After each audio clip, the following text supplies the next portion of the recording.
I want to give you an update on a story we last talked about, or mostly talked about 2 years ago or so, when it broke. This news broke that Border Patrol agents, a number of them, had been involved in a private social media group where they were sharing absolutely disgusting, violent, horrendous memes about migrants, about members of Congress. We talked about it in this video, Border Patrol agents exposed, which many people thankfully watched. And well, there was a lot of terrible stuff in there. In particular, they had been demonizing and sexualizing relatively new at that point, Representative Alexandria Ocasio-Cortez with photoshopped images of her, let's just say it, of her being raped by migrants, by President at that point, Donald Trump. She tweeted about it last year, saying last year CBP officers circulated mock-up images of my violent rape ahead of my visit to their facilities. They hung framed photos of officers aiming guns at people on the walls. Later that day, they refused to protect members of Congress when armed Trump supporters were outside. So there's the violence, there's the rape imagery. It's horrendous that this culture was so widespread. Now that was 2 years ago, so we've had some time for something to be done, and it wasn't. The House Committee on Oversight and Reform has released a report this week about what ended up happening to all of those Border Patrol agents who were found to have been involved in that group that was sharing this absolutely horrendous imagery, including, by the way, the group being called I'm 1015, that being code for aliens in custody. It's a weird culture that they've got there. But anyway, their investigation found that, quote, a Border Patrol agent who posted a sexually explicit doctored image and derogatory comments about a member of Congress had his discipline reduced from a recommended removal from the agency to a 60-day suspension and was awarded back pay afterward. So the person who did one of the worst things, I mean, we can weigh which is worse out of the showing images of migrants who've died and having jokey names for migrants who had passed away to fantasizing about the rape of a member of Congress. It's up to you to decide how you rank, how horrible those things are.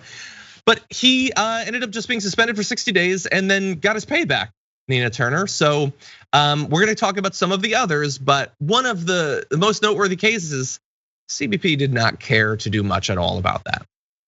No, and those above either. I mean, we definitely need a cultural change within this department. It is very clear this should be unacceptable, and you don't reward a person or persons for this type of outrageous, irresponsible behavior. And of course, the last administration wasn't going to do a damn thing, but this administration should.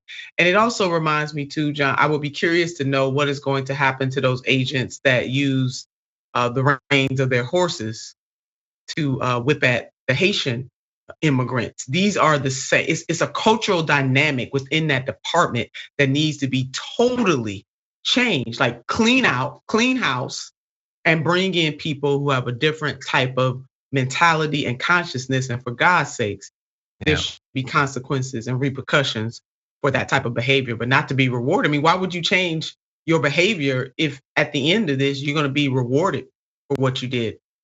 Exactly, and that's what it is. I mean, we're gonna be talking later in the show about paid leave and whether we're gonna get it. Well, we found a way that you can get paid leave. Do this horrendous thing, you'll get 60 days off and you'll get the pay for it. So, hey, progress in America.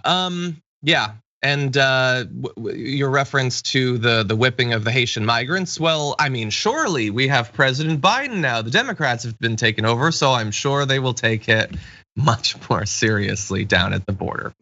I am not gonna hold my breath on that, John. No, I am not. And it very much is like, imagine if you're a new person entering into the CBP. Let's say that you don't have an inclination to do these sorts of things. What are you gonna be like after a year or two? Are you gonna wage a one-person war to reform the culture? Fight back against all these like familial groups that are sharing these memes, and if you see someone abusing a migrant in person, you're gonna shut that down?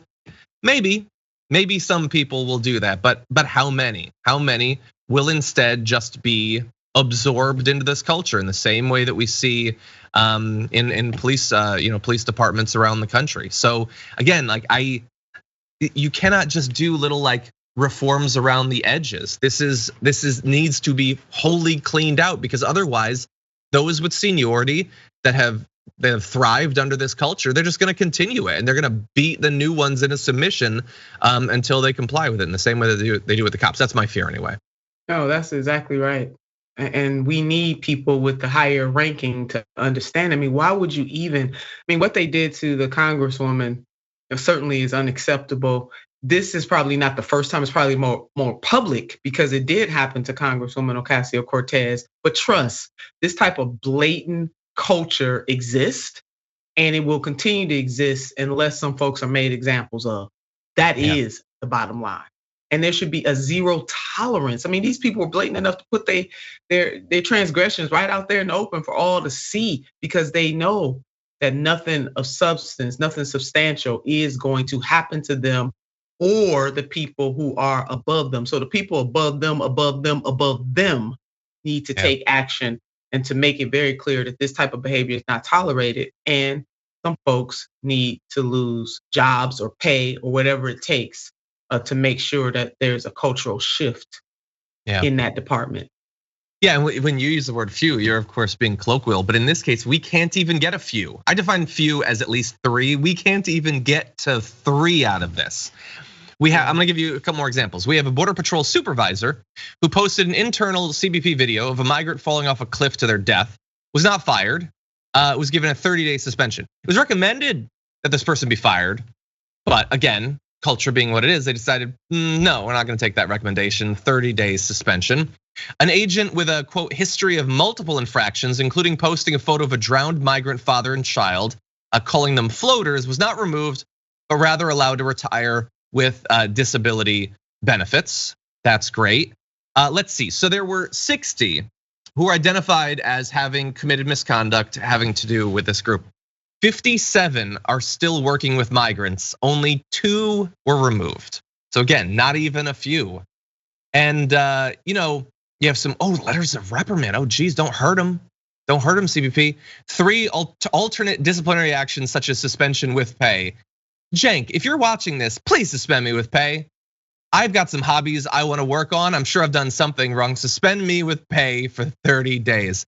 And look, some people might watch this and might think, well, they're memes, come on, they're videos. Who cares? Which, by the way, I wholly disagree with that. But the issue isn't just with the memes. These people are actually working with migrants, which I will remind you are human beings. So when they interact with those people, should we trust them with those people? Are they gonna treat them with dignity, with respect? Are they gonna trust them if they are sick or something like that? If they're injured, are they gonna really expedite care for these people, medical help for these people? If you are a part of this culture that believes that like, oh God, I hope a migrant dies and I get it on video so I can share it and get some upvotes. Is that someone that you would trust dealing with these humans? I don't, but CBP clearly does. Just a blatant indifference to human life.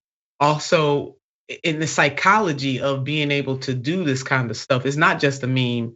It's not just a video. There's something wrong with the psychology of the people who work in this department, both the frontline folks and the folks above them. There's a certain psychology here that treats migrants, immigrants, refugees, people trying to seek refuge in this country. And we have laws, so we gotta remind folks, we have a process by which people can seek this refuge. It is not illegal to seek the refuge. And so from the beginning, it just seems as though as soon as these people hit our shores, our land, they are treated as they are less than human beings, because there's a psychology within that department that says, regulates in the heart of, obviously by the way that they're acting, that somehow people coming, especially people of color, let's be clear, black and brown, are the other.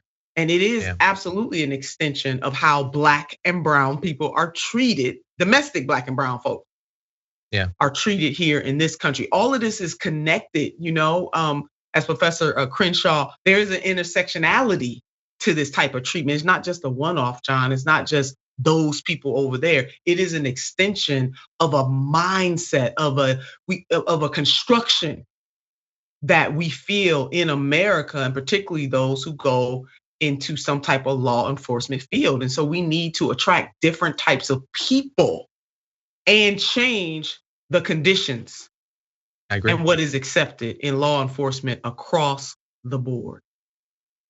I agree. Yeah, and everything that you're saying is totally possible. This isn't like, there was a report recently of Mohammed bin Salman wanting to kill his dad with like a poison ring, and like I can report on that, and like you can like care about it, but there's not much we can directly do. It's a different country or whatever.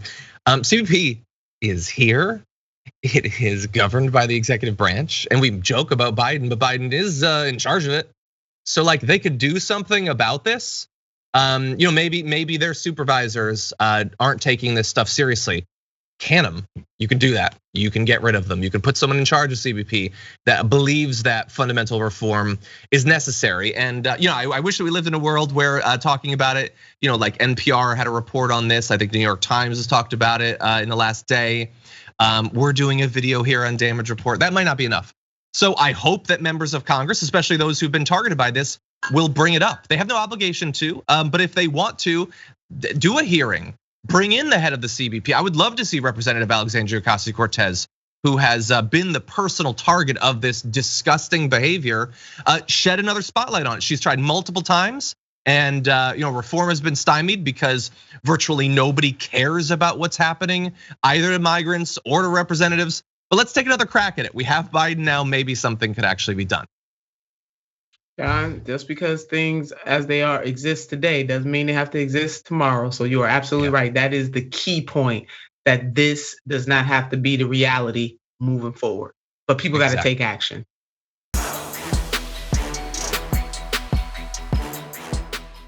For more political news breakdowns, interviews, stories of activism, and me trying my hardest to care about the occasional big celebrity news story, subscribe to our YouTube channel at youtube.com/thedamagereport. And you can ring the bell wherever it is so you don't miss anything.